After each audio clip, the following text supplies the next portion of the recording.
It turns out that Donald Trump might not be getting the Nobel Peace Prize after all. Say it with me. Of course. So a bunch of Republicans, 18 of them, had petitioned that Donald Trump should get one based on the peace deal that he was going to make with North Korea. Well, hadn't happened yet, as Bush used to say. So I would have held back on that one. Now, if he had done that deal, and I've said this from day one, then I think it would have been amazing, fantastic. I would have been completely in favor of it. And I even think that his bluster might have helped to get the North Koreans to the table. I've also said that throughout.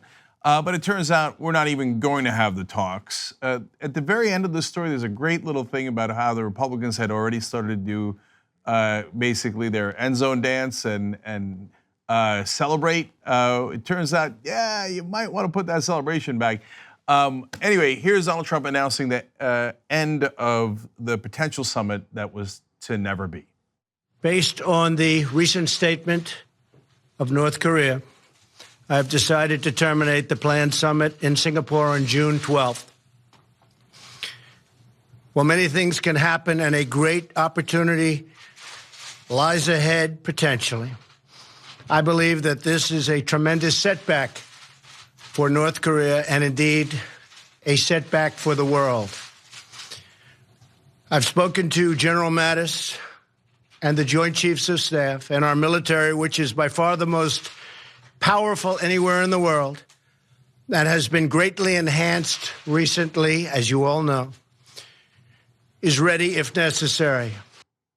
So I'm going to tell you how Donald Trump got played on this. And it's one of the guys standing behind him that totally clowned him and actually did ruin any chance of a Trump victory on this issue. But before I do that, I want to give you one more quote from Donald Trump because it gives you a sense of what went wrong here. He actually wrote a letter to Kim Jong-un. And in that letter, he said, sadly, based on the tremendous anger and open hostility displayed in your most recent statement, I feel it is inappropriate at this time to have this long-planned meeting. Now, by the way, I don't want you to get the wrong idea. I hope that the meeting does eventually happen. Right now, the one that was planned in June has been canceled. It's not to say that it's never going to happen. It might, and I hope that it does. But there are people within the White House who are looking to sabotage it, which, by the way, I think, again, it hurts Donald Trump and his potential accomplishments, et cetera, but they're undermining him for a reason. I'll explain that in a second. So, hey, conservatives out there, this is kind of a palace coup in a sense. The one that you've been looking for, they're in the house. So, first, the South Korean reaction. Now, the South Koreans have been trying to put this together the whole time. They reached out to the North Koreans and shared the Olympics a little bit in a way they didn't have to, but it was a great gesture. They were still hopeful that this meeting was going to happen despite some tough talk back and forth earlier. And of course, did we tell them ahead of time that we were going to cancel the talks? No. In fact, there's reporting that President Trump might not have even told his own State Department before he sent the letter. Of course, no preparations, no forethought, no homework, all that stuff. So the South Korean spokesperson sounds bewildered. They said, we're attempting to make sense of what precisely President Trump means. Well, you and us both, brother. Okay, the whole world's trying to figure out what in the world Donald Trump means exactly. And in this case, he's miffed. Now, why is he miffed? It's because of the insults that the North Koreans did to two people, John Bolton and Mike Pence. Now, why did they do those insults? And why do I think those two people are actually trying to undermine Trump? So first, let me show you what John Bolton said over the weekend on television. I think we're looking at the Libya model of 2003, 2004. We're also looking at what North Korea itself has committed to previously. And most importantly, I think going back over a quarter of a century to the 1992 Joint North-South Denuclearization Agreement, where North Korea committed to give up nuclear weapons and committed to give up uranium enrichment and plutonium reprocessing. So that was the first red flag. Why on God's green earth would you mention the Libyan model? He's saying we want North Korea to do what Libya did, which is give up their weapons. Well, what happened to Libya afterwards? We attacked them and killed their leader.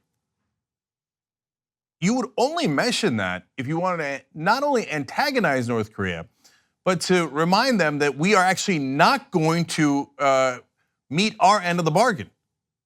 That's undermining Trump. That's sending a message. And if you don't know, I've talked about this on the show before, well before John Bolton ever said that. The thing that North Korea is most concerned about is basically what they're now calling the Libyan model. What happened to Gaddafi? Gaddafi makes a deal and then gets killed by us.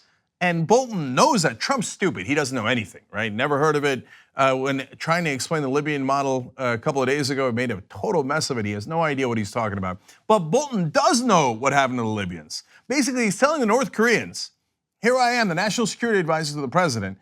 If you do the deal, later we'll kill you. Wow! And he knows that Trump is too stupid to understand that. He knows the North Koreans will understand that. They'll fire back at Bolton, and hopefully that'll scuttle the deal. It wasn't enough until Pence stepped in. But so what did the North Koreans do when they heard Bolton say that? Of course, predictably, they said that it was, quote, awfully sinister. And by the way, if you don't know, again, I have posted a decent summary of this, so let me just read that to you about what happened to Gaddafi. After Libyan dictator Muammar Gaddafi gave up his nuclear weapons program in 2003, an armed revolution aided by the United States and NATO military intervention ousted him in 2011. Rebel forces captured and brutally killed Gaddafi during the conflict. And as I've told you before on the program, the North Korean leaders have literally watched that video of Gaddafi being dragged through the streets and killed. And there's nothing that they are more concerned about than that. So when Bolton says, yeah, we're gonna do what we did in Libya, they go, oh, I get it. Okay, do not make a deal with the Americans. It's stunning. And by the way, media, let's go, wakey, wakey. Some of the print articles explain some of the context here. Again, there, the HuffPost had a decent explanation of what happened. But on television, are you hearing about how Bolton and Pence undermined Trump? Because that's exactly what they're doing. There's no other reason why you would mention Libya unless you meant not if you cross us, but if you do the deal, we're gonna kill you anyway. So hold on. Now let me give you another senior North Korean official reaction to this. They say about the Libya situation, world knows too well that our country is neither Libya nor Iraq, which have met a miserable fate. That is exactly what they would say. It is the most predictable thing in the world. I would have told you what they were gonna say ahead of time. And John Bolton knows that because he's trying to end these peace talks. Why? Because they're peace talks. And there might not be a bigger hawk in the country than John Bolton. I think he out-hawks all the other neoconservatives, John McCain, Lindsey Graham, maybe even Dick Cheney himself. So he's like, peace, I don't want peace, I want war. So let me scuttle it in a way that my moron president can't even tell. So apparently not enough, because that didn't kill the talks. So then Mike Pence went out this week and said, let me try to finish it. So here's what he said. It would be a great mistake for Kim Jong-un to think he could play Donald Trump.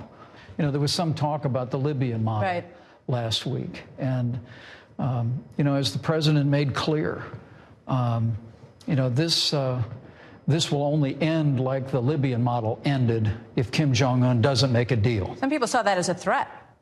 Well, I think it's more of a fact. No, the reporter, so-called reporter on Fox News missed it. Look, threatening to do violence against North Korea if they don't make the deal is easy. That's something we've done before. That's not the news event. The news event is bring up the Libyan model in the first place. What is the positive thing that you would want North Korea to get out of it if they actually do the right thing and make a deal with us? Well, okay, then they would get what Libya got, which is what? We'd kill them. Why would they make that deal? Of course, on Fox News, they're not gonna ask that. So, but you get a sense, Mike Pence brings up the Libyan model on his own.